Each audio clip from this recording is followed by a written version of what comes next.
Welcome to The Thriving Mama, the podcast that teaches you not just how to survive, but to thrive in motherhood. I'm your host, Dr. Stephanie Davis. First, I want to start this very powerful yet sensitive podcast topic with a trigger warning. We'll be discussing fertility challenges, miscarriage, and child loss. And I want to be incredibly respectful of the feelings of people navigating that journey, because I've been there too. And I know I don't think I would have dealt with listening to something like this very well. And so I just want to put that warning out there to anyone who might be navigating that journey and is sensitive to the subjects that we'll be talking about. So intimacy, sex, and relationships are difficult enough in life without adding a loss of a child or multiple to it. Many of you are familiar with my fertility journey and the 2 miscarriages I had between the births of my son and daughter. And for those of you who have experienced this unimaginable loss, you know it leaves you feeling dark, fragmented, often alone, so many different feelings. It was truly the darkest and lowest time of my life, which is why I was really compelled to bring on Kate Carson, who is a love, sex, and relationship coach who specializes in addressing intimacy and loving yourself again after loss and reproductive hardship. The 3 main points that we're going to highlight today are why it's essential to feel the storm of sadness and grief and the feelings to shift out of the story and into your body again. How to acknowledge and address the feelings of fragmentation and the shame, guilt, and aloneness, as well as the unworthiness that comes with child loss, and 4 ways to start the healing process for both you and your partner to overcome the grief and reconnect with yourselves and each other. Kate Carson is the founder of Night Bloom Coaching and a love, sex, and relationship coach specializing in thriving after reproductive loss and hardship.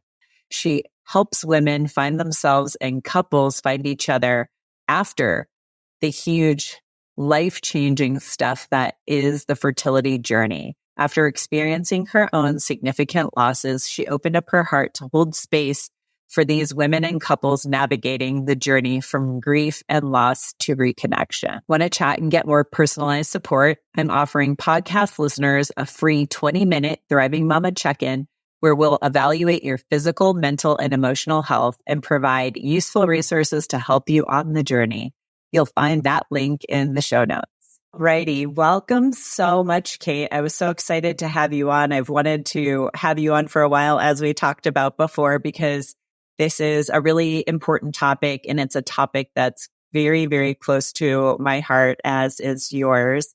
And I wanted to thank you so much for taking the time to be here. Well, thank you so much for having me. Oh, thank you. And so as we talked a little bit before we hopped on, I just want to have the listeners understand where you're coming from. So if you could share your story as much or as little as you want to build the foundation on, your life and that the foundation of your work. I would love for you to just kind of share your story and let the listeners kind of know where you're coming from. Absolutely. I have 2 living daughters, but in between my children, in the 4 years in between my living children, I had 3 miscarriages and then a late term loss. And the 3 miscarriages, I was never one of those women who has trouble getting pregnant, even though I felt like I was because it didn't happen instantly on the first try. Really, I never had a problem with official infertility, but I did have a problem staying pregnant.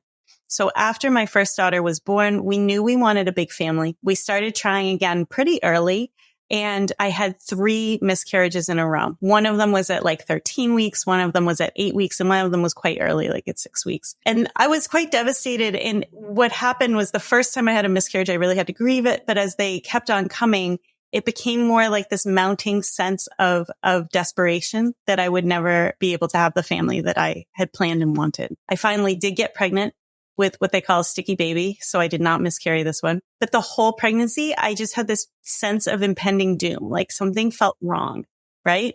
And with my history, that made sense. And I got labeled anxious patient, which was a label I accepted given what had happened to me. In retrospect, though, it makes my blood boil because unfortunately, what we found out very late in the pregnancy, when I was 35 weeks pregnant, was that my baby was actually not okay at all. I was sent for an ultrasound that was supposed to make me feel like peace of mind and get me ready for the birth center birth that I was planning, because my midwife didn't like me to be so quote unquote anxious, right? So she sent me for an ultrasound that was just supposed to make me feel better.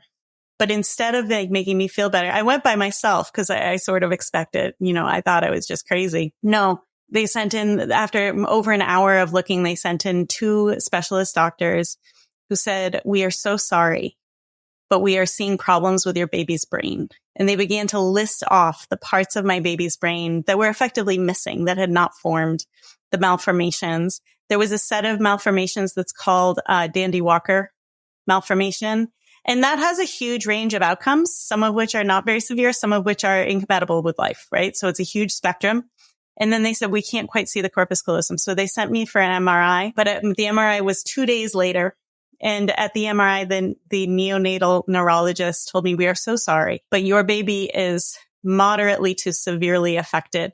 And like moderate doesn't sound that bad to me, but to a neonatal neurologist, the scale is just so much worse than what I had been raised to think of. So we were looking at a life for my daughter where she was never expected to walk, talk, be able to support the weight of her own head, or swallow. And when they told me she couldn't swallow, I said, this is very, very sad, but we do not want to intervene. Like, we don't want a feeding tube. We would like to refuse a feeding tube. And they said, "Oh, I'm sorry. You can't refuse a feeding tube. Not legally." So we were not offered hospice care. We were only offered intensive, like C-section to a bunch of brain surgeries. None of these brain surgeries would ever make her well. They would only slow down her decline. I remember asking my doctor, well, if she can't do all these things, what will she be able to do? Will she just sleep all the time? And he actually winced. My neurologist winced and he said, "Babies like your baby are not often comfortable enough to sleep." So I was approximately 8 months pregnant. I was 35 weeks heading into 36. And I sought abortion care, which I could not get in Massachusetts at that time. I was sent from Massachusetts to Colorado for my care. Now, at the time, this was extremely unusual because at the time, Roe v. Wade was intact, but Roe v. Wade never protected women after 25 weeks. Interesting. Yes. I did not know that. It was only protected up to viability, and the way they had measured viability in previous case law was by weeks, even though I find it a stretch to call a baby viable who would never swallow. So in any case, this was a loved and wanted baby, and still we released her through the process of abortion in Colorado. It was a very humane procedure, but extremely, extremely sad. And when I came home after the 4 days of procedure in Colorado, it was just awful to come home with empty arms and an empty womb. You're still postpartum, so I still had to go through all of the things that a postpartum body goes through. Everyone in my world was expecting this baby, and so I had to tell everyone that she was gone. And this was it was a life-changing, tragic event that happened to us, and a very heavy weight of responsibility in knowing my own power over life and death in my body. And it took me a long time to feel okay again. It took me a long time to even try to have a baby again. By a long time, longer than I thought it would. I tried for a baby around 9 months later and we got pregnant. The whole pregnancy was healthy except for my mental health. It was just like a PTSD bonanza. And coming out the other side of it, I have been holding space in a support group for women who have also had to end wanted pregnancies in particular. And also I've been very present in all sorts of spaces with infertility journeys, with baby loss, with pregnancy loss. And what I found in all of these places was that, first of all, you can't even count on your therapist to be grief competent. Unfortunately, grief is really a universal human experience. And yet it's not universally well held in mental health spaces. There are some people doing fantastic work, like Megan Devine is a therapist I know and respect a lot, doing fantastic work to increase grief literacy among professionals and among lay people alike. So grief is undersupported. But even more so, what I was seeing in my support space, and the space I've held for 12 years now, is that relationships suffer after losing a baby. No matter what your path to losing a baby or losing the chance of having a baby, relationships suffer. It's stress on life is stress on a marriage. And this is stressful on a marriage. It is also stressful on a woman's relationship to her own body. There's this like crushing feeling of my body built a broken baby in my case. Or I was just talking to someone today who said, I feel like I'm not a whole woman because I can't get a baby. So her problem is unresolved infertility, right? I feel like I'm not a whole woman, which is a tragic thing for a woman to feel, that she's not a whole woman because this one thing has not come together for her. So relationship to body, relationship to partner, and relationship to sexuality and pleasure.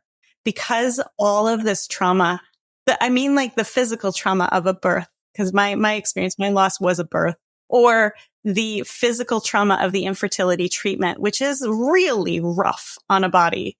Right? Yes. Oh, yes. It's all in the pelvis, and it's all in the same physical organs that are our pleasure center of the body. And it can be very hard to reclaim your pleasure from this particular root of the body. So because of this, when I decided to change careers and go into support work full time, because at the time I volunteer space holding I've done for years and years on top of my work, right? My work having been engineering, having been science, having been teaching. When I decided, it's time, I want to do my passion work full time, I got certified as a love, sex, and relationship coach, specifically because I work with bereaved moms and dads. And because I saw that the overlap of the grief world and the sex, love, and relationship world just was empty. And I wanted to step into it and fill it. Yeah. Oh. So now I help moms and dads, who've had these really difficult reproductive experiences.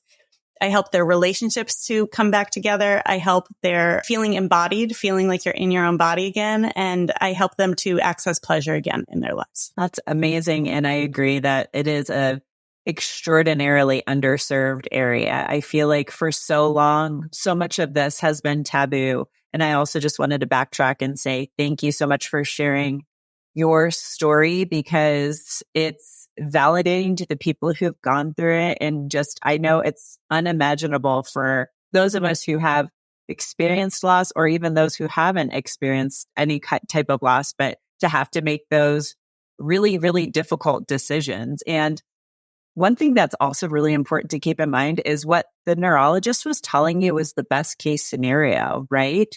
With all of that stuff, I know people who've gone through, those last couple weeks of pregnancy just to have the baby, pass away either during the birth or right after the birth, or even several months down the road. And, one could say that might be, even more traumatic, than having to, make that decision yourself. But regardless, right? It's still an extraordinarily difficult set of circumstances. And like I said before, I don't, there's so much that we can't fathom of having to walk that journey. So I just want to give a special respect to the fact that you are willing to share that, because a lot of people won't share that information. And I have so much respect for you and love for you for sharing that. But yes, to get back to all of those things, to the grief, societally, child loss, we don't talk about, the fertility trauma in and of itself. That's a big piece of the puzzle. And that can encompass anything from, that woman that you were just speaking about, not being able to get pregnant, to being able to get pregnant, but not being able to sustain that pregnancy. That was your journey. That was my journey as well. I could get pregnant, but I couldn't keep the pregnancy going. And all of the issues that, surround that. And, even there are some women, I unfortunately know of some women who have had, multiple stillbirths, or, just, situations like we were talking about before. So there's so much that runs that gamut that we're talking about it more. We're talking about child loss a little bit more, but we're not talking about the grief and the pieces that you're talking about, the loss of, your sexuality, loss of sense of self, pieces of you literally feeling like they're missing. And then how that affects relationships, like relationship to self, like you said, relationship to spouse or significant other, your relationship even to like your family. Oh, totally. Like think of getting invited to a baby shower by your sister, by your best friend, by your cousin. All of a sudden it's so heavy. And if your sister, your best friend, your cousin is grief competent, which hopefully they are, they will deliver this invitation with so much tenderness and with like, you don't have to come. But most don't get it, right? They think, well, this is my thing. It's different. My friend will be happy for me. The hard truth is that sometimes you are just too sad for you to be happy for anyone else. That's what it is to grieve, right? And one of the biggest pain points I see in this world that I am moving in is I don't like myself because I'm jealous, or I don't like myself, right? Because I'm resentful. And how could you not be? You want this so badly. You don't have it. You're grieving it. You have grief. They have joy. How could you not yearn for their joy? It's so natural. And we can be good friends, good sisters, right? But also still feel really, really too sad for us for any other feelings to get in. Right. And like we said before, like those are completely valid feelings. And it makes me so sad when I see women come up against you see posts like this on the internet. And when I see this, I try to avoid it because I try to keep more positive things in my life a lot of times.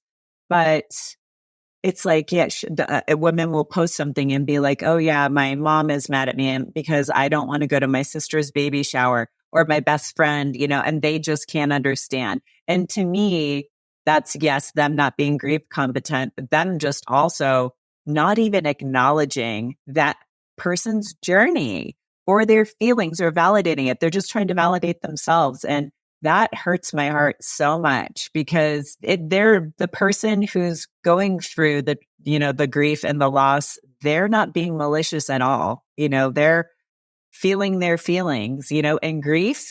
The more that, I've experienced grief myself on many levels, the, loss of loved ones, the loss of a child, that it's something that is very personal to navigate. There's no other way to say it. Like everyone experiences grief differently. There's no manual for it. There's, I always tell people to just expect ups and downs. There's a lot of ups and downs. And a lot of downs before the ups come. But then it's like you're going through life and then all of a sudden something will kind of trigger you, right?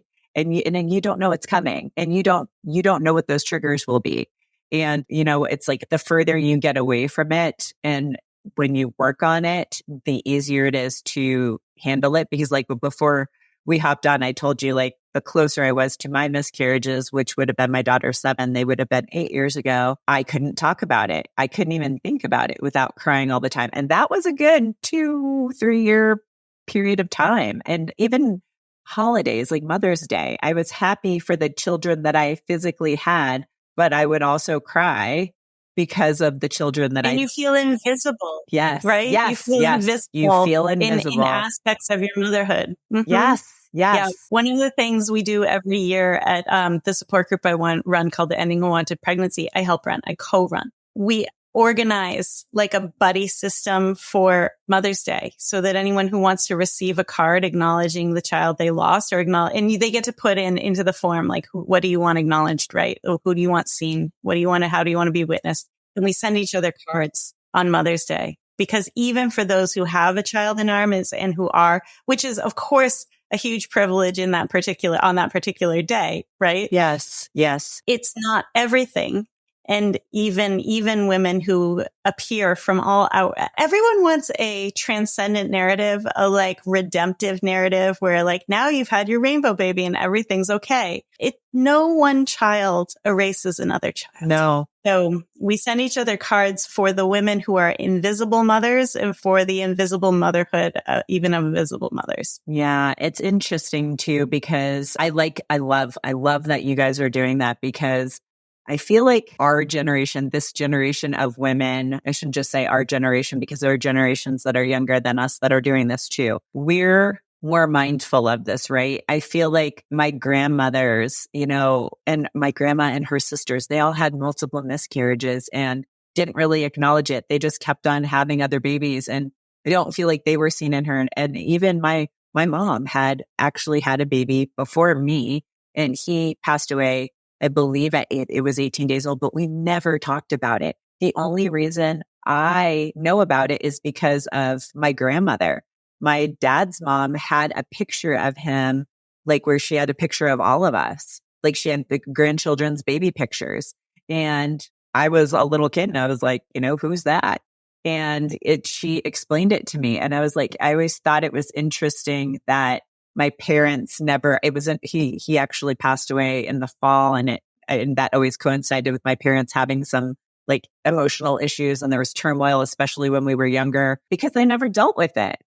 And so I was, and I feel like that's what they were modeled. So I feel like we're setting the stage to model something different for our kids and we talk about that. I talk about all of this with my kids. They know that I've had miscarriages, that there were other babies that didn't, make it to this physical earthly plane.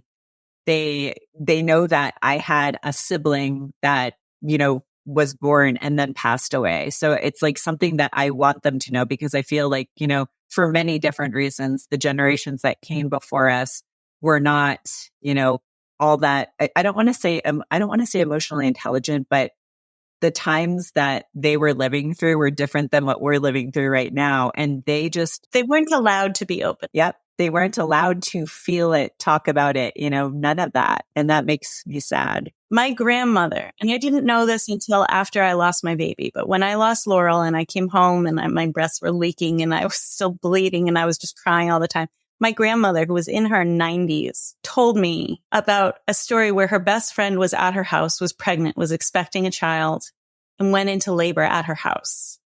And my grandmother basically like midwifed this stillbirth in her bathroom. And she tells the story about holding the little baby fetus in her hand. She says it was the size of a pear. It was the size of a pear. And I called the doctor and he said to put it in a mason jar. And so I put it in a jam jar, and the doctor came and he took it away. And she said, I just wish that I had looked to see if it was a girl or a boy, because my friend wanted to know. And I didn't know because I hadn't thought to look. And the doctor wouldn't tell her. Oh. And so this little baby body was like taken away, I'm sure stored in formaldehyde to be used for some teaching purpose, right? And yet the woman who's the bereaved mother just wanted to know if it was a girl or a boy, and they denied her that information. And you think of like, that is such a poignant story. My grandmother in her 90s, who can't remember much of anything anymore, still remembers the weight of this baby in her hand, right? And you think, I never heard that story my whole life. And I'm not sure my mom and my aunt had either, right? They just weren't allowed. It just was unspoken. It was whisked away in a jar. And I think that's, an important piece to acknowledge, that was their set of circumstances, because I think it's so easy to point the finger and blame, but really that was the world that they were living in. They weren't allowed to talk about it, to feel it. They were just expected to, I hate this phrase so much, keep calm and carry on. I'm like, that could not be. I hate that phrase so much. I've said it many times on the podcast, because that's not a way to live, but that's what they were expected to live through, right? It's just stiff upper lip all the way. Yep. Stiff upper lip and all of it.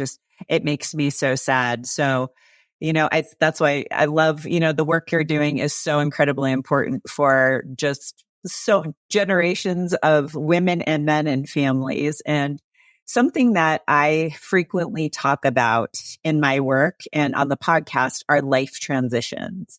We talk about the usual life transitions, right? The ones that we choose. And fertility challenges are ones that we don't choose. I don't think a woman ever wakes up saying, oh, I want to struggle with fertility, or I want to struggle with pregnancy or child loss. No one ever did that. And it's it really is the challenge that in transition that we never asked for. And it brings up so many feelings. And you and I talked about this before, that the darkness, the aloneness, the feeling emotionally kind of split and fragmented internally. When women are going through this, how do you help them address this kind of like raging storm of feelings that's going on internally? So I have a few different lenses or like places to draw from. And one is feel the storm that's raging internally. Okay. Let the body be the place that the storm is. Like, let the body be the sky and here comes the storm, or let the body be I always talk about an ocean and a hurricane because I feel like the quality of grief is very liquid in my body, right? And in a lot of my clients' bodies as well, you'll see that the sadness is just liquid, this liquid stuff. And so is love. And they melt into each other. So just if you can feel it somatically, okay, I'm feeling this crushing weight and I might want to explain it like it's sadness or like it's shame or like it's disappointment or whatever. Okay. Can I just find the imprint of that on my body? It's a different way to sit with it. It doesn't ask it to be any less than it is. It doesn't make it go away. It doesn't necessarily make you more comfortable. Sometimes it does. Sometimes it opens up space that feels like you can breathe a little easier. But what it does do is just shifts you out of story and into the present moment, riding the waves of the storm as they're happening in real time. So that is, I would say, if I could only teach my clients, the women in my support group, the one thing, that's what it would be. This skill, come to your body, ride the waves, let them knock you around. It's okay. Like just be in your body for it. A different strategy I use. This is so interesting. You said about the fragmentation. Yes, fragmentation. So I did not have good therapy when I was going through this. I had adequate therapy for like normal circumstances, but not great for grief, not trauma specific. I later found trauma specific modalities, right? But basically at some point I concluded with my therapist because what I realized was my grief was healthy, but my trauma wasn't. And I was like, this is actually not helping. This is actually making it worse, right? So I had to sort of figure this out by myself, which it turns out you can do, and it works fine. I'm not sure it's the most efficient way.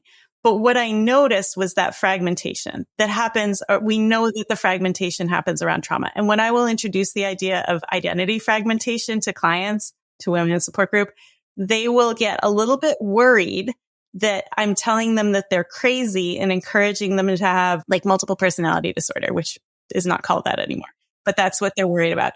And I'm like, no. It's actually totally healthy consciousness to be able to separate into different aspects of self. The self is very complicated, right? Like identity, human identity is super complicated. So around the traumatic, everything fragments. The different pieces become clearly distinct from each other. And so instead of treating myself as like one completely consistent human who always responds logically, right? To be like, well, there is a part of me who just wants to like curl up in a ball and cry herself to death, right? And then there is a part of me who wants to go like bust heads at the hospital. And then there is a part of me who wants to torture me and make me suffer because this part is really uncomfortable with the amount of responsibility and with my choice. And there is a part of me who, and there is a part of me who, and there is a part of me who, right? And that treating yourself like a room full of players helps a lot. Getting to know each one individually, being curious about your parts, not trying to make them go away, but trying to get to know them, know their motivations. I was being quite tormented by a part. And what I finally realized was that she was just trying to distract me from the sadness. There was this big, vulnerable, like rip my heart open sadness that I wasn't ready to feel all the way. And so she was like, all right, feel shame instead. Here you go. Here you go. Here you go. Here it is all day, every day, you know?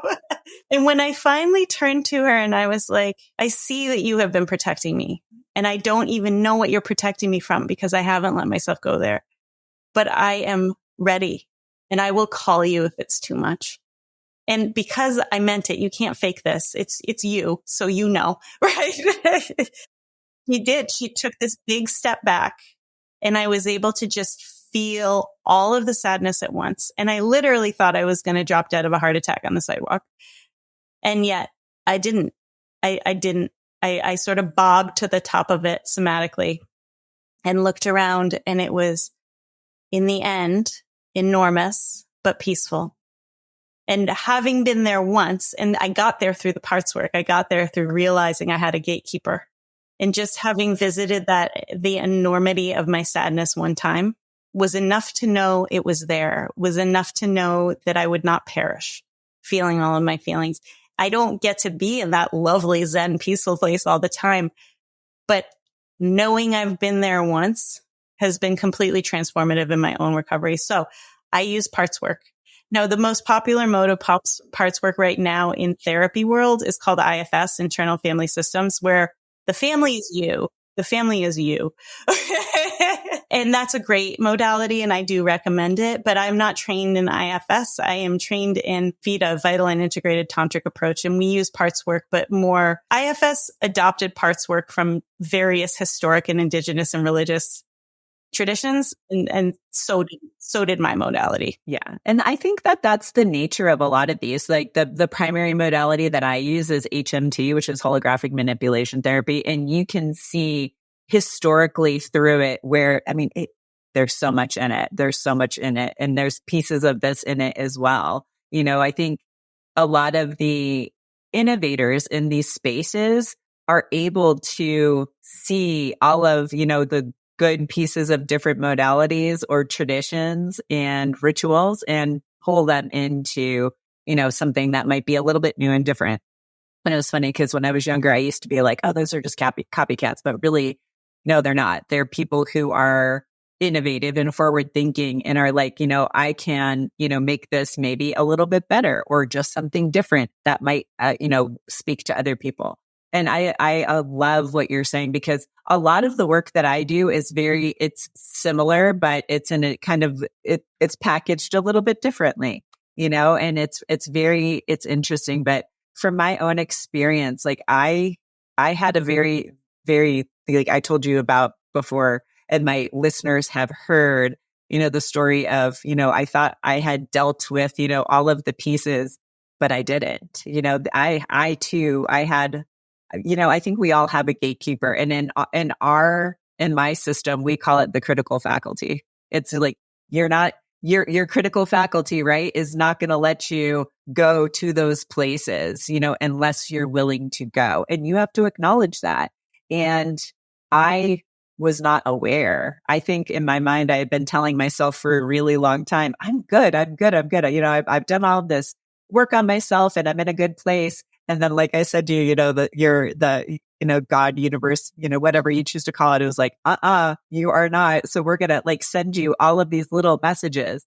For me, those messages came, there were, I don't know, earlier in this year, I knew a lot of people who had passed away. It wasn't like, you know, oh, I saw somebody on Facebook. It was like their mom. It was people who I knew. It was like one of my really good friends' fathers. It was, you know, it was literally like 1 degree of separation or less.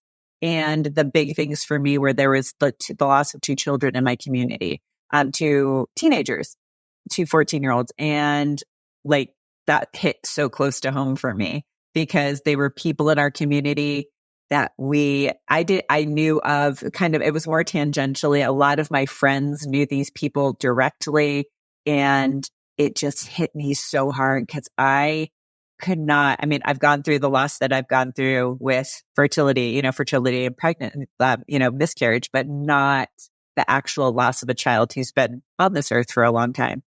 And I just couldn't even imagine that. So that was kind of the seed that was planted for me. And then bringing up all of this generational, like, you know, the generational child loss that hadn't been dealt with in my family.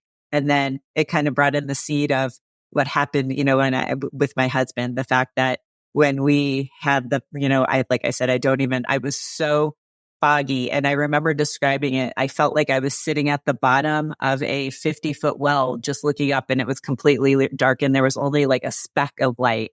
And that's all I could see. And I remember saying to my husband, I was like, you can't understand this. Like, so how can you help me?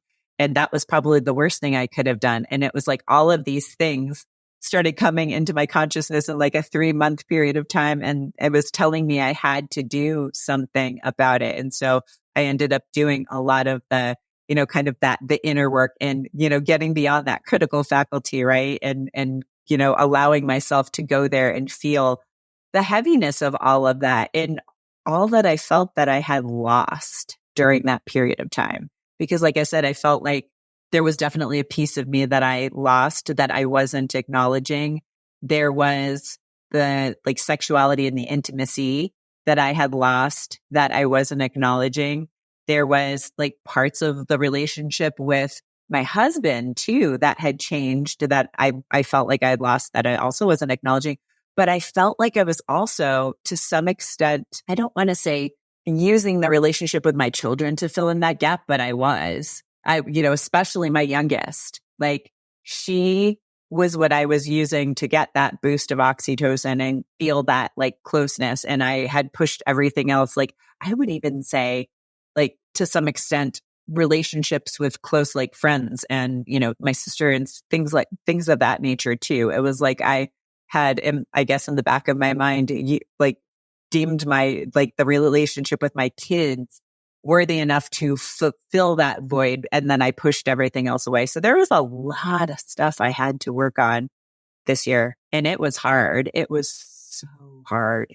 But like you said, I felt that peace, that Zen, it was like almost, like an ecstasy. It was amazing for a short period of time. And obviously it went away. We don't live in that state all the time, but like the fact that, like you said, the fact that it's there and you can access it it's a peaceful feeling. It's just an amazing feeling to know that it's there and you can get to that when you have been on what would seemingly be the complete opposite side in that darkness. The out of order death that you mentioned is extremely confronting because what you have to confront in out of order death, like the 14-year-olds in your community who died, like my baby who died, who I had to choose how and when she died, right? That out of order death turns the world on its head.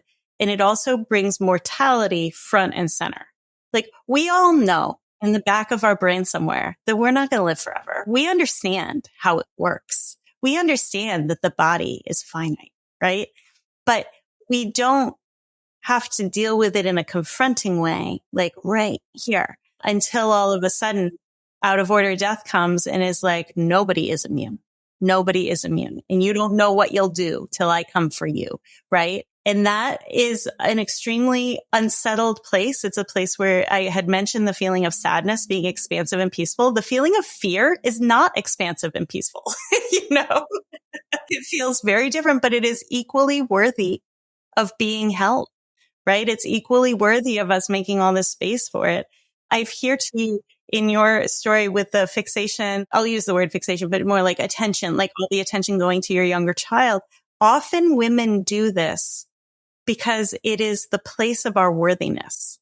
We are worthy as long as we are giving to our children. And of course, my particular mode of loss turned that inside out as well. I really could not lean on that anymore, right? I couldn't go to it. It was very painful because there are ways in which, of course, I did this for my daughter, Laurel. And there are also ways in which I did it for me because I knew my own capacity, my own resources were finite. I knew that having a medically complex birth would take a toll on my body much greater, leaving me more injured or more vulnerable to injury than a healthy birth, right?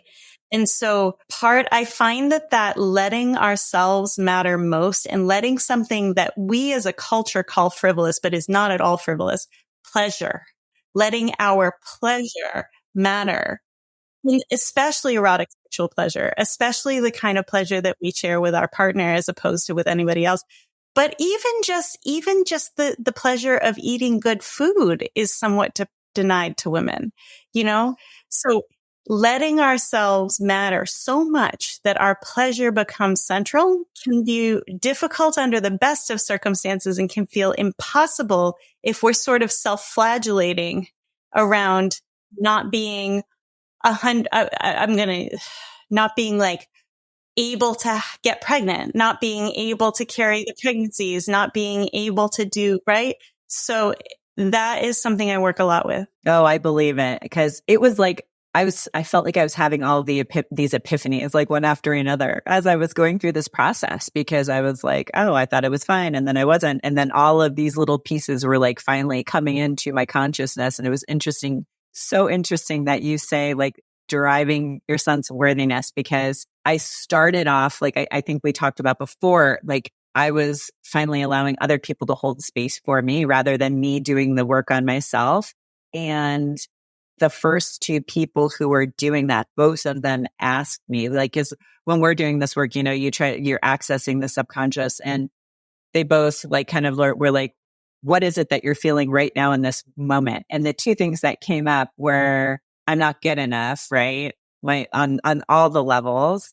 And that's not something that I would have ever associated with myself, because I always felt like I had a good sense of confidence and a good sense of self and purpose and all of those things. So that was surprising to me. And then the second, like, because these were within a couple of days of each other. And then the other one was worthiness. So it was like, those were the two things that came up in that short little period of time. And I was like, that's interesting, because it wasn't what I expected, because it's like, it's what I see, in the work that I do, but it wasn't. And I feel like we all carry things differently. And I apparently had compartmentalized it somewhere. And I was like, that's not part of my personality, but it was. Yeah. So it was super interesting for me to acknowledge that and, realize all of that. And such deep compassion to you too, in that moment where you were looking up from the well and where you recognized correctly that nobody else could understand what you were feeling, right?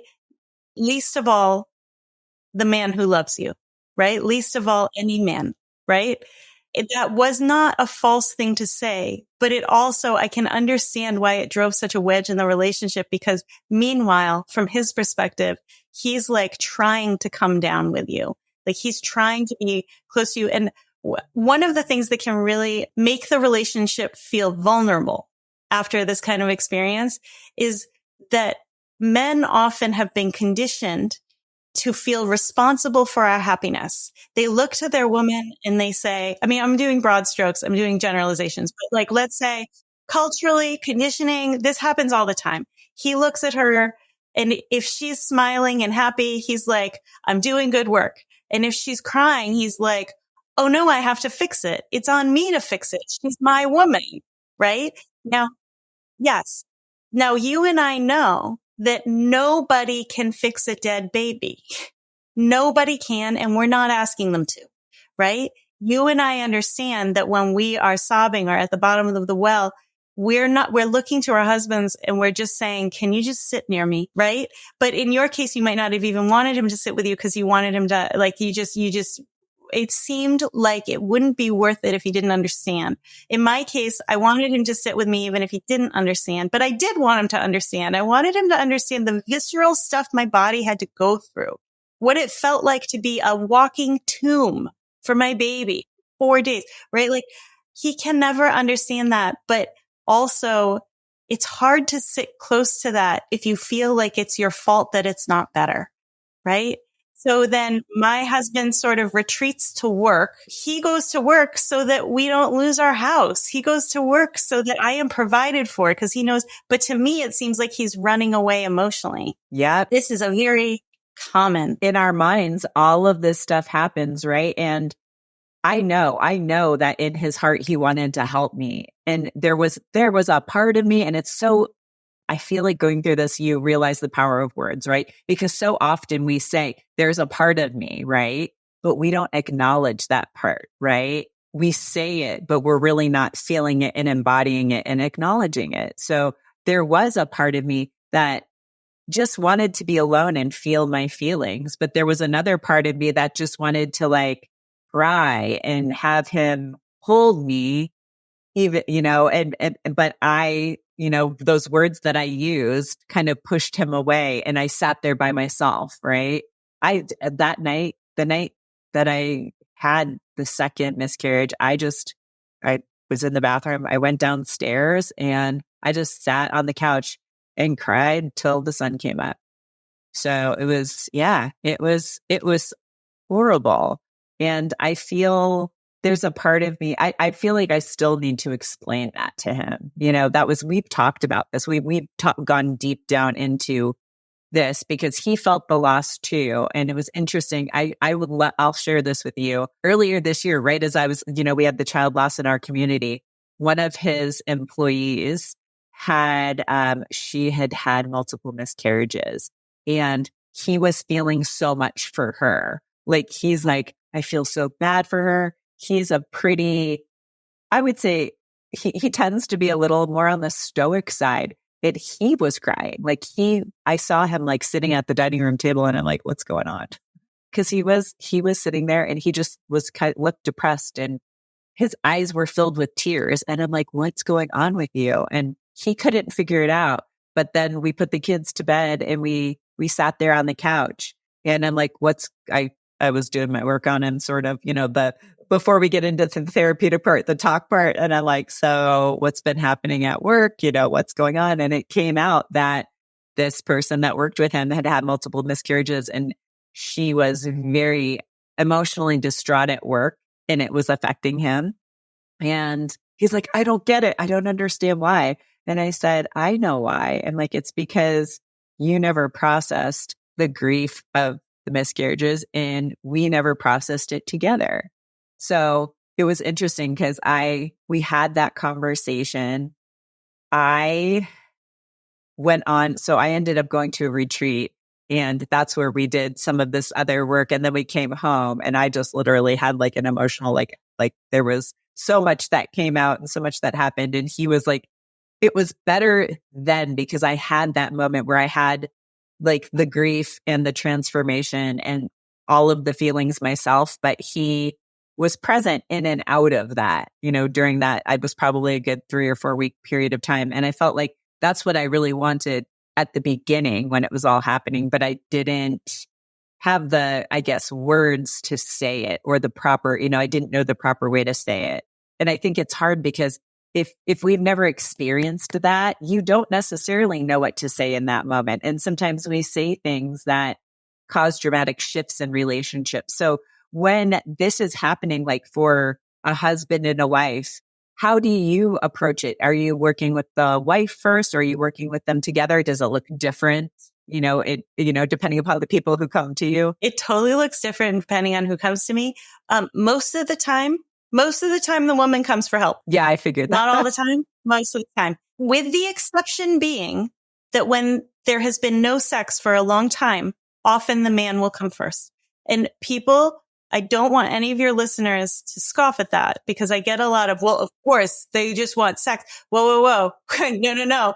The man comes to me because he has a vision for the relationship, which involves intimacy on both a physical and emotional level. And he and his wife can't go there yet. And he sees that she's hurting, and he wants to get closer, right? It's actually extremely beautiful and extremely deep.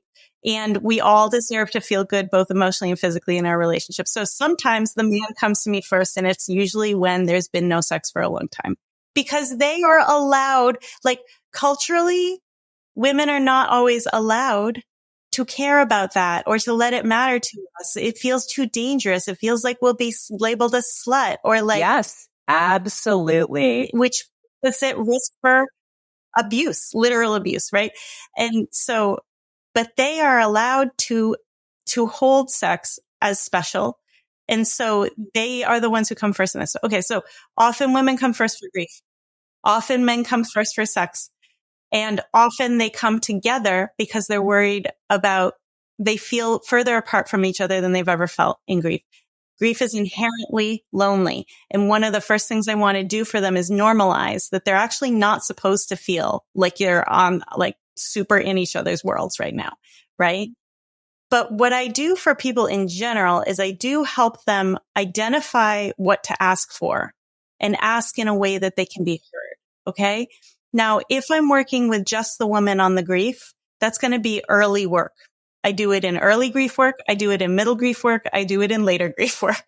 It's like a lot of my methods around asking come from the work of Kasia Urbaniak, and who I've worked with pretty extensively. She has a wonderful book called A Women's Guide to Power Unbound, and I recommend it to any of your listeners who would like to get better at asking. So that is more of the like gritty practical stuff, and it is still somatically based, because if you want someone to hear you when you ask, you have to get your body in line with the ask. Okay. Then if I have if I have the man coming to me because of the sex thing, the little tirade I just went on is actually what we work on first, so that he understands he's making a stand. Like he is stepping into visionary leader of the relationship in this way. And we empower him in that way to lead her into his vision, which always has her in a more relaxed, more pleasurable state than she starts. Like it really is. He wants her to thrive.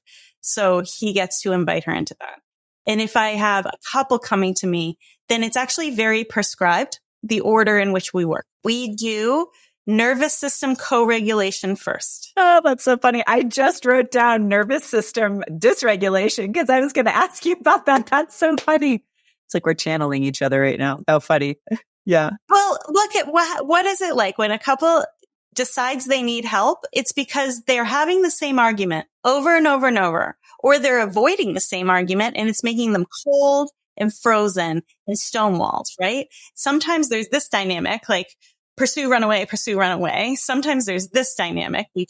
And sometimes it's just like, right? So you're one of those. None of those is a common regulated nervous system. Every single one of those is you see your spouse and something in you panics. Yes. Yeah, absolutely. And when you've been stuck in that pattern for a long time, we get conditioned, almost like Pavlov, to react with panic to our spouse. Do you see people, because I know we experienced this, but I also see it happen in relationships of friends who've gone through similar things sometimes too. Because you're not, and I will say this is probably more in the avoidant situations. It's more of the avoidance. And then sometimes when things come up, when you get, triggered enough, or your immune system, or I should say nervous system. I talk about immune systems a lot too. When your nervous system is activated enough, like that, you kind of go at each other, but then you avoid again. Do you ever notice a pattern of when one spouse actually kind of takes not even a full step, but like a quarter of a step forward to try to address some of this?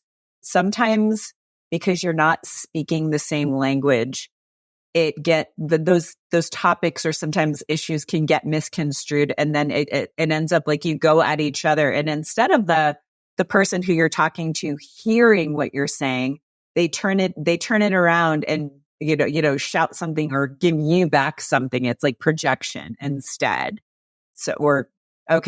That's because I know we experienced that, and I see that a lot in some of those relationships too of people that I know that haven't dealt with all of this stuff. And before you can address any of that, before you can have a conversation, there are some things that have to happen first. And the first thing is that you have to just be able to sit with your bodies near each other without freaking out.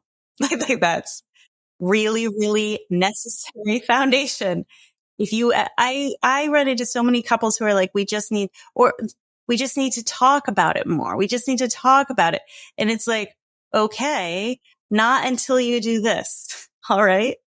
And by regulated, I don't mean you're like stoic all the time. I just mean you have to be able to track where your nervous system is and to like not let it explode all over your partner and not let it totally shut you down. Right? So like monitor and adjust, and monitor and adjust. You have to be the master of your attention. So monitor and adjust is an inside attention, and you have to be able to put it out on your partner and hold them, and just hold them in your attention without making it about you at all. So step one, nervous system co-regulation. We use a bunch of tantric practices for this, like eye gazing, like couples breathing, very basic, very slow, very close. Then after that is established and we've got a certain amount of practice, we go to very specific communication tools. Now, the communication tools, everyone knows their role. The exercise is extremely boundaried, extremely well defined. If you are the listener, you are listening. listening to the level of like nonviolent communication kind of listening, right? Deep listening. And these exercises are not long. They're like 10 minutes long, 2 minutes long, right? It has a beginning, a middle, and an end. And you know what you're supposed to be doing every step. And that is how we start to introduce talking about things. Now, why do we do it this way? Because if you know your role for 2 minutes, you can usually listen to your partner, even if what they say would normally set you off, right? If you know it's going to end and you know what you're supposed to do, you can usually get through the first 2 minutes. Now, if you show up every week and you do it well and you prove, I can hear you. I can hear you and I can tell you back what you said, right? And I can keep myself calm and I can make it not about me. I can care only about you for 2 minutes. Well, what happens is what starts to be said gets to be more real and more deep and a little bit trickier, right? A little bit harder, but we train for it just the way you would train to run a race. You don't go straight to like zero. You go a little bit at a time and you work your muscle until you're strong enough to hold your attention and hear the hard thing. I love that so much. The hard thing might be something that you don't like. The hard thing might be something you want so much, but it's scary, like sex, right? The hard thing might be like, actually, I really want to be able to have sex with my husband, but it scares me, right? Yeah. Oh, yeah. I've been there. And it is a scary place to be. And yeah, we could totally go down a rabbit hole there with that, because I feel like there's so much around that and the shame and like denying of your body. I will tell you about that in a minute. But one question I wanted to ask you was, so many of us were not modeled good emotional regulation by our parents or other, whoever you were raised by. And I'm curious as to if this is something I was not at all. My parents know that. They listen to this podcast. Sorry, but it's the truth, right? It's like, it is the truth. Like neither of them, they still don't have good emotional regulation, but I say stuff about it too. I'm like, you guys need to work on this. But it's one of those things, like I have worked on that for a very long time, and it's a never ending journey and something that evolves, right? But do you find that sometimes, and I would say far from perfect, I'm still learning. We're always learning, right? But I feel like I'm pretty self-aware, and I try to approach life with a self-awareness. But I find that sometimes talking to people, whether it is my spouse or other people in my life, that like when they lack that self-awareness and didn't have good emotional regulation modeled to them or good communication modeled to them, do you find in your work doing that type of exercise that it's difficult sometimes? Do you feel like it's harder for those people to actually get there? Because I feel like sometimes it's coming through, like there's a veil of like judgment. It's like mostly self-judgment, right? But also judgment from the outside world, like that person automatically assumes that you're judging them, and that's why they kind of come at you, right? So do you feel like it's more complicated to deal with that type of, dynamic? I mean, let me tell you, when I talk about the boundaries of the thing, it doesn't mean that it always goes according to plan in the exercise, right? Like that it does not mean. It's one of the benefits of having the coach there, having me there, to be like, to recognize the dysregulation happening and being like, pause, breathe. And I bring it back to the first step, to the foundation of the regulation. So when these partners do this in their own time and they practice, I'm not there and they're just trying to follow the rules and they're doing their best, right? When I am there, if I notice someone like getting dysregulated, which looks very different for different people. Some people are master covert dysregulators, right? Then I pause, slow down, breathe, say it again, let it land, stop, let it land, feel it in your body. Listener, feel it in your body. Now, listener, attention out. Can you see her eyes? Can you see her ears? Okay. It's not about you. It's about her. Keep breathing. Carry on, right? Like to give the space. Yeah. Sometimes I do have to go in there and like, wait, stop. That's also an acknowledgement that like, that was hard to hear. It's okay that that was hard to hear. I love that. Oh, that's cool. Yeah. These are groundwork. Step 3 is we do the kind of work that I might do one-on-one, only now we have the space holder of the partner as well. Now, just as we can get ultra traumatized in partnership because we can feed a toxic cycle with a partner, we can also heal really powerfully in partnership, because when your partner shows up to hold you, like you work with your inner child and your partner surrounds your inner child with love as well. It's not their job to do that. But if they do, it can really speed up the process, which is really amazing. So step 3 is sort of like the deep work that people expect to do when they go to work. And then step 4 is optional. Step 4 is erotic practices. So if my couple has come to me because they really would like to be able to be, in my case, it's usually to be able to be intimate again. For many of my colleagues who are sex coaches, it's more like up-level their relationship or whatever, up-level their sex life, explore something new. For me, it's really like we haven't had sex in a long time, or every time we have sex, I flashback, or like something like that. It's more like integration and reinventing this from the ground up. And so there are erotic practices that I would lead. Now that, yeah, they can either do those totally on their own time without me there, which is totally fine. Sometimes I will lead in real time through. I look like this the whole time. I don't change how I am. Right. That's awesome. But they would have their camera off, their microphone off, and then I would just be sort of leading live. And then if they have a question, they can pop it on. So that is a little more edgy for some people, right? But it is also really powerful work that is an invitation for people if they want to be able to be intimate with support. Yeah. And that I think is important too, because for me, I got to the place where I don't want to say dissociated, because I definitely didn't. Like I was not, well, I will say I wasn't in my body. Like I would go to someplace else and go through the motions, right? And that was that was a pretty long period of time. And I also got to the point where I didn't even want to be face to face with him. I wanted to be turned away. And I'm like, that to me spoke, and that was something we talked a lot about when we were going through all the kind of the healing process recently, was like, my husband's like, he's like, I felt like there was something wrong with me because you didn't want to look at me. Right. And I was like, I felt like there was something really, really wrong with me, just my body and everything in general. And so I didn't want to be seen. Right. So there's, but we weren't talking about it. It was just kind of happening that way. So I think yeah, the work that you're doing is amazing. I wish I had known about you.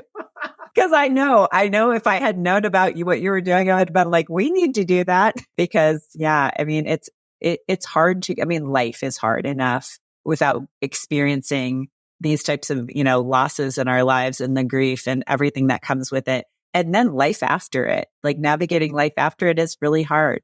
And, having access to somebody like you and what you do is just, it's so amazing. So there was a question that when I was looking at all the work that you do that came to me, because it's a lot of what I see. And it's interesting because I saw this. So I've been practicing functional medicine for almost 20 years, but about halfway through my journey, probably about, 11, 12 years ago, I started venturing into the trauma and emotional world, because I saw that the people that I was seeing who did that work were the ones who were getting like really, really healthy and having vibrant health. And it was also easier for them to do like the functional medicine side of things. And I mean, like huge, huge, huge breakthroughs.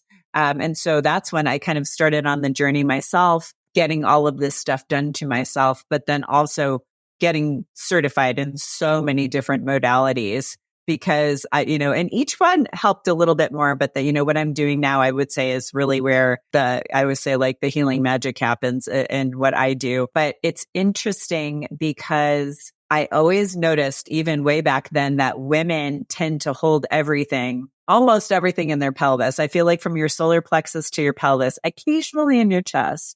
And that when we're doing the work, it does come up, but a lot of times it's originating from the pelvis, or like pelvis to the solar plexus. And I just wanted to, like, I know, what part of what you do is somatic as well. So I just was curious to see if that's something that you see as well, where kind of women hold it all there. Yeah, I would say I see women have a tendency to hold either in the jaw or in the pelvic floor for physical tension. Like you're either clenching your jaw and the pelvic floor one makes me so sad because a lot of women clench their pelvic floor because they are afraid of becoming loose and undesirable. A healthy pelvic floor is an extremely supple pelvic floor. And those muscles are never meant to be engaged like a vice grip. They are only ever meant to be exercised very softly. I do a lot of meditations with my clients around this, like a jellyfish on the ocean, right? Oh, I love that. Oh, so interesting. The healthy vagina, it's not tight. It's not. And so many women have pelvic floor dysfunction. It's interesting. The interview that I did previous to this one, the last guest I had on was a good friend of mine. She is a pelvic floor therapist, but that we talked a lot about this stuff and how, she did a beautiful job of explaining like the anatomy and how it should be versus the way it is for so many of us and, holding up the trauma. And it's interesting how it manifests in different ways. A lot of times when I'm doing the work that I do, something that when we're doing it, we always ask for a color association with certain things. And it's almost when I'm at the beginning of work with women, so often the color is red or orange. So, your first two chakras. So I was like, started noticing that because like, as I do the work there, I'm writing down just kind of like occasionally like key phrases or like the colors. We write down the colors and we talk about that type of stuff when we're doing some of the subconscious work. And I was like, all of the women are red and orange. And I'm like, I've done the same thing. And then as they heal more, the colors change. And it's almost like women are moving up the chakras. It's very interesting. One of the interesting things I see, I do tend to attract a lot of highly intellectual women, which is probably because like you, I come from a science background. I am a highly intellectual, right? So, I may have sort of gone towards the woo side, but I still really I'm a thinker, right? So a lot of the women who come to me at first seem to only have awareness of sensations in their heads and faces. And then they get awareness, some down to the chest. So it's funny because I almost have your thing turned on its head, but because I'm looking at it from a different angle, it's usually mostly pain, like tension, like jaw tension, like headaches, right? Or the busyness of the voices in the head, the busyness of the planning and the strategizing and the inner arguing, it's all very up here. And their voices go very up here. They're very, right? Oh, interesting. But it's not the kind of energy that would be like the blow it all wide open through your third eye, through your crown energy. It's not like crown chakra. It's very much like preoccupation and tension. And then I feel everything in my throat. That's where mine is. And then I have a lot of clients who feel it in their heart. Of course, I'm dealing with grief, which is often felt in the heart, but often they will be numb. They make it to the solar plexus. They're numb below. Numb from there down, right? Yes. And that's what I was talking about. So I agree. I do see that very, very, very similar pattern where women are only aware from this space. The solar plexus tends to be blocked. So when I was doing those, the therapies that I was talking about in May, when I had the two that were close together, that's what one of them told me. She's like, your solar plexus is totally blocked. And I knew that. I wasn't cognizant of it. But when I was trying to move energy through my body, I could move it from my head down to my solar plexus, but I couldn't get down, down that far, or I could move it from my feet up, but I could never go flow all the way through until after that, which was super, super interesting to me. But a lot of times when we're doing the subconscious work, that's because we're always asking, where do you feel it in your body? Point to it. What's the color? It's like all of the immediate stuff, asking the subconscious, do not let your, intellectual, rational mind in at all. And so often that's when the red and the orange come in. But if you were to ask them intellectually, it would all be here, right? So that's what I see when I'm doing the work. I was just curious because sometimes, even because I am also this type of woman, like I am also the type who has spent a lot of time practicing up here and not as much time practicing all the way at my root. when I'm in process, because I do receive coaching as well. And when I'm in process, it's always very interesting to me to notice my belly when the primary sensation is in my pelvic floor, is in my, my perineum, is in my genitals. It's like, oh, we must be going deep today. Like here we go, like down and in. Let's do this. Absolutely. I also find that even sometimes I noticed it early on in our conversation, I will sometimes when we're talking about this stuff still, I'll hold my breath a little bit. And I feel where I feel it is down in my solar plexus. It's so interesting to me. So I'm always like, oh, there's something that I probably still have to work on.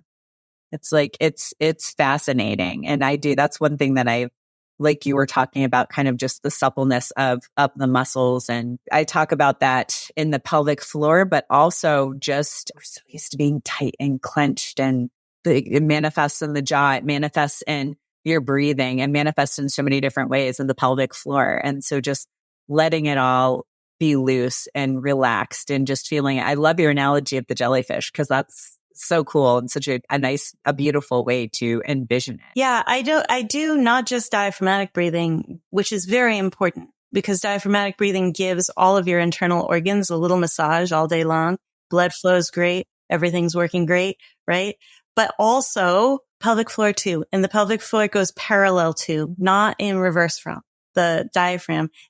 That's partly for intra-abdominal pressures so that you don't end up with prolapse, or so that if you have prolapse, it doesn't get worse, so that you can remediate it.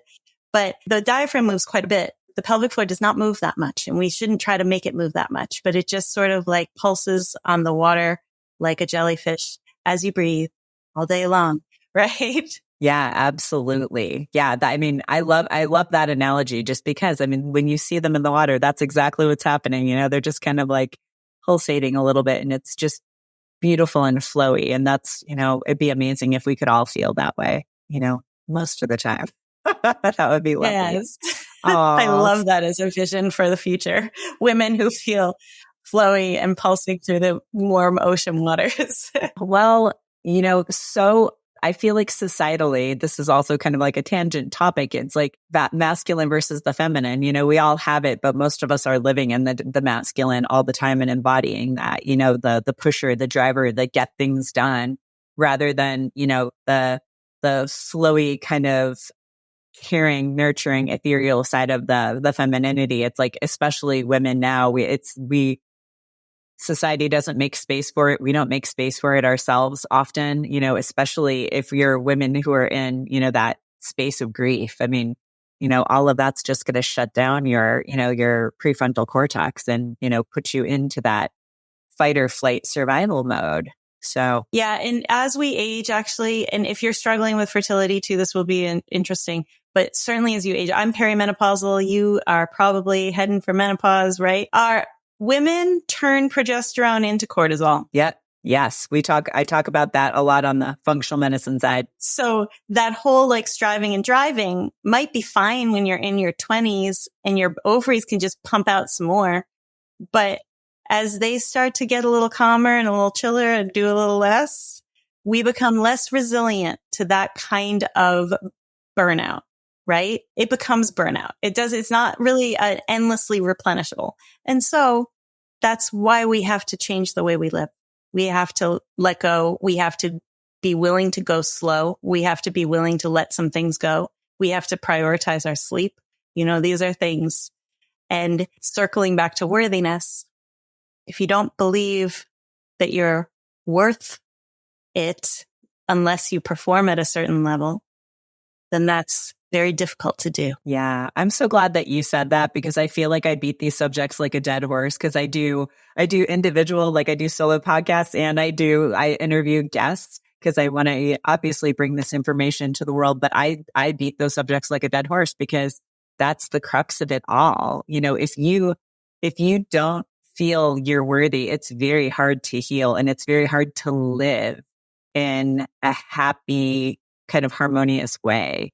It's very that when, those two things are in conflict with each other. And if you, aren't resolving it, you're never, even though you might highly want that or desire that, it's not going to happen unless you, resolve the inner issues and the inner conflict. And truly feel and embody worthiness. So I'm glad you mentioned that, because I feel like people probably hear me say that all the time and they're like, oh, she's saying that again. So when other people say it, I feel it makes me like happy, because it's like this, it's a message that we really need to get to women, because there's so many things societally that make us feel unworthy, from the messaging in the media and what we've been told historically, decades and centuries after centuries, there's so much in that. And, that's, like you kind of said, the vision of women in the world, that I would love to see that. That is our vision of women, because then they truly could be their like amazing selves rather than just going through the motions. And I know like part of like the essence of what I do and the essence of what you do is essentially just getting people from like that surviving to thriving mode, so I love the work that you're doing so much. And I just wanted to thank you again so much for being on. And what is the best place for people to find you if they're looking for you? The best place is my website, nightbloomcoaching.com. And we'll have that link in the show notes. And is there anything do you offer like a discovery call, or is there any kind of special like giveaways that you would like to share? So I do have free inquiry calls. If you book one, I only ask that you keep your appointment, because sometimes people don't, and it makes me think I should charge for them. So yeah, no, I get it, because when people pay, they tend to give more, credence to it. Yes. But at this moment, still, it's free. Please, if you have questions about this work and if it's for you, do reach out about that. I also have a discounted trial session. If you want to know, like, if you want to go through a somatic process with me, that's there as well.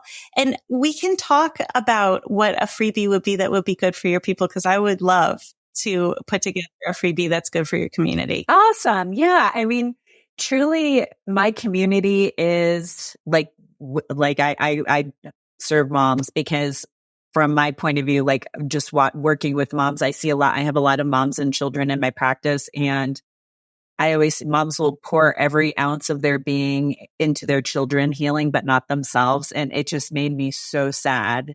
And I know I was there myself too. And I just like, it's time for women to show up for themselves and take care of themselves, because when you do that, you're a better mom. You're a better version of yourself when you're taking care of yourself. So that's kind of the whole premise of what I do. And that's why I do both kind of I always say I really do address the triad of mind, body, and spirit, because I'm trained in all of those modalities, and I believe in all of those modalities. So it's like, I do all of that, but like, I strongly feel, the work that we do, the inner work is the most important. So if you have a handout or something, a freebie that speaks to that type of stuff, that would be awesome. Just, helping women become their, the best version of themselves. But this, your niche specifically, it is something that I feel like it causes like a tsunami. It is like a tsunami of like emotion and change in your life. And if you're not addressing it, it's hard to come back from. And the further you get away from it, the harder it is to come back from. Like I said, I wish I had found somebody like you early on after I had experienced all of that, because, I wouldn't have gotten to the point where I was, almost 7 years, about 6.5 years, post all of this type of stuff. And so, yeah, I mean, anything that you have in that realm would be great to share with the audience. Excellent. Amazing. Well, thank you. Thank you again so much, Kate. And everybody, if you have experienced any kind of loss, I do encourage you to check out her work, because this is her wheelhouse. This is what she does. And it's absolutely amazing work. So thanks again, Kate. Thank you. If you made it this far, I truly appreciate you. Remember, knowledge is just the beginning. Taking action is what truly sparks change. If you're overwhelmed and don't have enough energy to make it through the day, I invite you to book a free 20-minute coaching call with me. It's a no-obligation chat where we can discuss your health goals and how I might be able to help you achieve them. Visit the link in the episode description to book that call. Until next time, keep striving for wellness, and remember, you have the power to not just survive, but thrive in motherhood.